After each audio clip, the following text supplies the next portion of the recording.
күніне 1 рилс или аптасына 2 рилс жасасақ, қазір күніне 3 рилс жасап жатырмыз. Иә. Уже енді бұл маркетингте 7 касаний дейді ғой. Иә. Сол сияқты 1,5-2 жыл егер біз бір саладан тұрақты контент беретін болсақ, бір саладан тұрақты бір нәрсе айтатын болсақ, сенің қоғамның хотя 1% сен мойындайды эксперттер. Ну да. Тайыр осы саланың эксперті.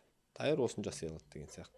Сондықтан личный брендтағы енді мен білетін басқа да жолдар болуы мүмкін. Мен ойбай айтам, өзімді личный брендтан позиционировать етіп, или бір сатудан, мысалы мен үнемі айтам, менің айтып атқан сатудағы көзқарасым, менің айтып атқан кәсіптегі көзқарасым, ол соңғы инстанция, соңғы шындық емес.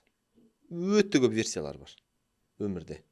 Біз бір ғана нәрсеге жабысып аламыз ғой. Өзіңіздің призмаңызбен айтасыз ғой сіз. Иә, бұл менің призмам болды. Бір адам келіспеуі мүмкін, ол адамды да жақсы көремін мен. Бостандық үшін сен сана, тегерек теңдік, еркіндік тегерек теңдік.